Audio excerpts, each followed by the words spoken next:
has said she won't forsake me, I'm in her. Hello, welcome to Voices in the Wilderness. My name is Pastor Lorraine Bouffard. I'm the Bishop of the Diocese of Connecticut for the American Ecumenical Catholic Church. Our topic tonight is spirituality and religion, a dialogue. And here to dialogue with me is Father Mike Donnelly. Mike has been a priest with us for several years. And maybe you could tell us some of the different ministries that you're involved in, Mike, before we get into our dialogue. I'm into the spiritual empowerment of those with mental illness and addictions. Many of these folks feel a hopelessness because the world doesn't talk to them very well, and they assume that God doesn't either. And many folks who come in contact with somebody who believes in them because God made them good and God made them like himself in many ways. Not perfect, but worth believing in. Can find the strength to accept the help of those who can help, and they find their own power to heal. They find their own strength and their own courage. And this is something that I feel Jesus did. And with this population, the work that Jesus did, the miracles he did, we're now supposed to do, and I think we're well placed with those with mental illness and addictions. One of the things that separates us from most denominations is the fact that we do not operate church buildings. We do have a place where we do worship together, and are looking to find another place, certainly. But our goal is basically, as ordained people, to find places where people need us. And that's what Mike was talking about, is that there are places, so many places, where people do not have the opportunity to connect with the spiritual life or the religious life. Now, one of the things that we want to talk a little bit about tonight is there is a big difference among different, well, there are differences among religions, but the whole work of religion, or the work of a religious body, is to help people to develop their spirituality. And this is done in various ways. I mean, it's done by worship, and this is what most churches are about. They're about, giving religious services on Sunday or whatever. And they try and bridge that gap where people are able to connect to God in the religious service. Well, most religions come from some place in history where people found that God was reaching out to them, or God was speaking to them. Muhammad felt that God was speaking to him, and it was his role now to take God's words and take them to the people, to empower them to be a better people. In the Jewish world, the ancient Jewish world, you have the prophets, Abraham and the prophets.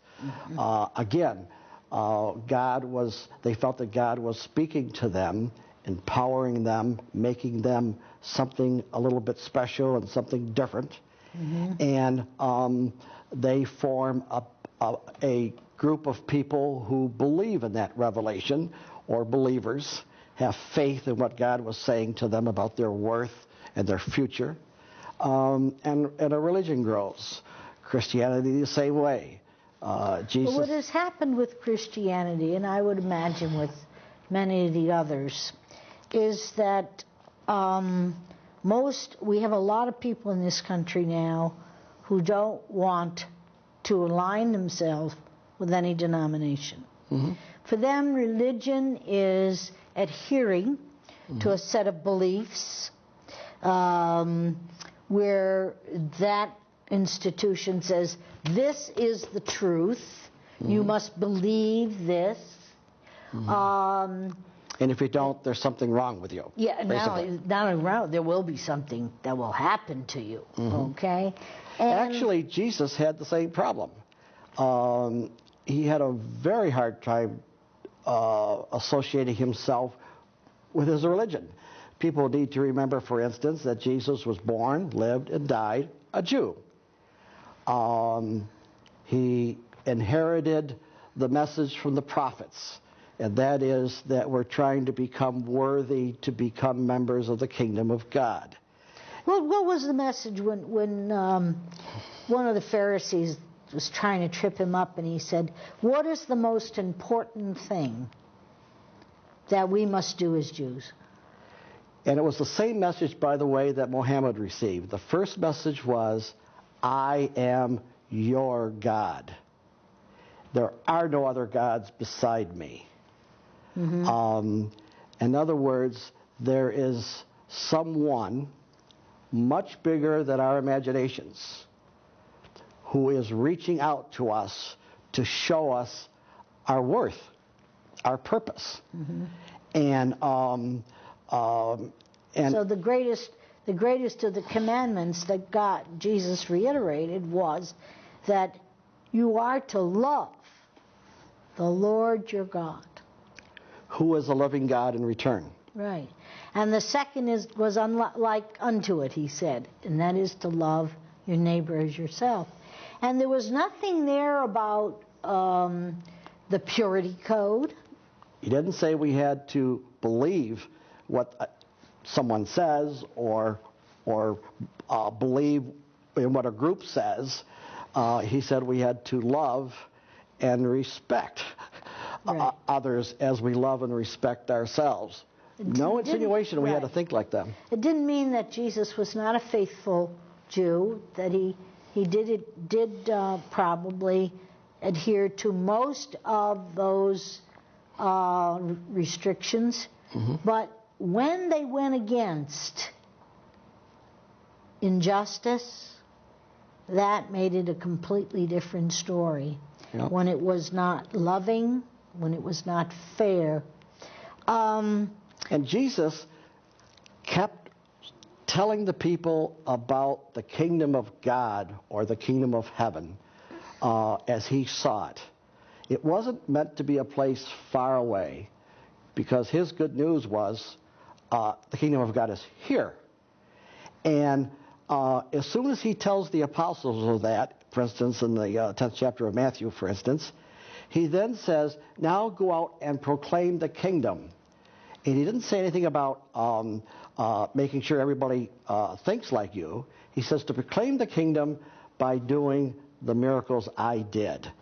Heal the sick, cast out evil, teach, give people hope and strength. It was the same kingdom that the prophet Isaiah had talked about, and that had descended down to the time of Jesus, where lions were going to be able to lay down with a sheep, a gentle sheep, or a child would be able to play with a snake. It was a different kind of world. When you talk about the kingdom of God being present now,